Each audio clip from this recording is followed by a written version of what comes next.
All West Bengal sales representative ইউনিয়নের সুবর্ণ জয়ন্তী বর্ষ উদযাপন উপলক্ষে গতকাল অর্থাৎ রবিবার কোচবিহারে বার্ষিক সম্মেলন থেকে যাত্রা কর্মসূচির ডাক দিয়েছিল all West Bengal sales representative union. সেখানে তারা জানান, সোমবার থেকে তাদের যাত্রা কর্মসূচি শুরু হচ্ছে বিভিন্ন দাবির ভিত্তিতে। সেই মোতাবেক আজ অর্থাৎ সোমবার তারা কোচবিহার পঞ্চরঙ্গী মোড় থেকে তাদের যাত্রা কর্মসূচি শুরু করে।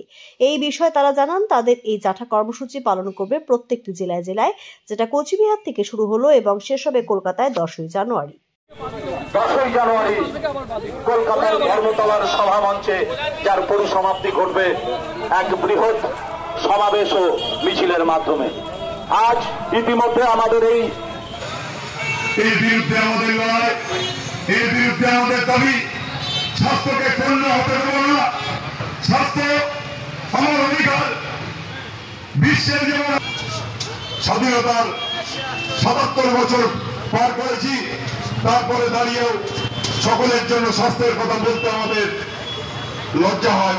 আমরা তার সাথে সাথে আমাদের যে শ্রমজীবী মানুষ, শ্রমিকের যে দীর্ঘদিনের বুনিয়াদী আইনগুলো ছিল, যে বুনিয়াদী আইন দিয়ে কর্মীদের সর্ববৃহৎ স্বাধীন সংগঠন all West Bengal sales representative ইউনিয়নের 50তম বর্ষপূর্তি উদযাপন উপলক্ষে আজকে আমাদের 9ই ডিসেম্বর 2024 কুচবিহার জেলা থেকে আমাদের যাত্রা কর্মসূচি শুরু হচ্ছে।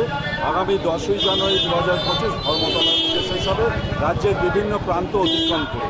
মূলত আমরা যে 6টা দাবি নিয়ে যাত্রা কর্মসূচি করছি, যে আমাদের পেশাতে যে সেলস ওয়ার্কারদের জন্য ন্যূনতম মজুরি এখনও চালু নেই সেটা, তৎসহ হচ্ছে সেন্ট্রাল গভর্নমেন্ট গত 9-10 বছর ধরে কোনো ট্রাইপার্টাইট কমিটির মিটিং ডাকেনি।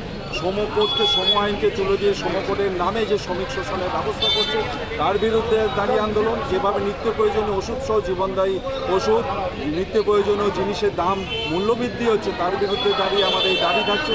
এছাড়াও থাকছে যে স্বাস্থ্য ব্যবস্থায় যেভাবে স্বাস্থ্য সাথী সহ আয়ুষ্মান ভারতের নামে বিমা চালু করছে, যে বিমার স্বাস্থ্য তো একটা অধিকার, স্বাস্থ্যকে কেন পণ্যায়ন করা হয়েছে বিমার নামে, এর বিরুদ্ধে দাঁড়িয়ে আমরা প্রতিবাদ সংগঠিত করছি, যাতে ধর্মের নামে, বর্ণের নামে, জাতের নামে শ্রমজীবী মানুষ, দেশের মানুষকে বিভাজিত না করা হয়। তার all West Bengal sales representative union গত 50 বছর ধরে শ্রমিক মালিকদ্বন্দ্বের, শ্রমিকের স্বার্থে কোনো সংসদীয় দলীয় রাজনীতির ছত্রছায়া না থেকে যে আন্দোলন সংগঠিত করেছে, পেশার বিভিন্ন সমস্যা যেমন সুরাহা করছে, তৎসহ কিন্তু বিভিন্ন ক্ষেত্রে শ্রমজীবী মানুষকে আহ্বান জানাচ্ছে, কৃষিজীবী মানুষকে আহ্বান জানাচ্ছে যে স্বামীনাথন কমিটির সুপারিশ অনুযায়ী কেন্দ্রীয় সরকার যে এমএসপি ঘোষণা করার কথা বলেছিলেন সেটা কিন্তু বাস্তবে রূপায়ণ করেনি। তাই আসুন সার্বিক ক্ষেত্রে জাটার সমর্থনে আগামী 1 মাস ব্যাপী এডব্লিউএসি জাটাকে সাফল্যমণ্ডিত করতে সমস্ত স্তরের খেটে খাওয়া মানুষকে আমরা আহ্বান জানাচ্ছি।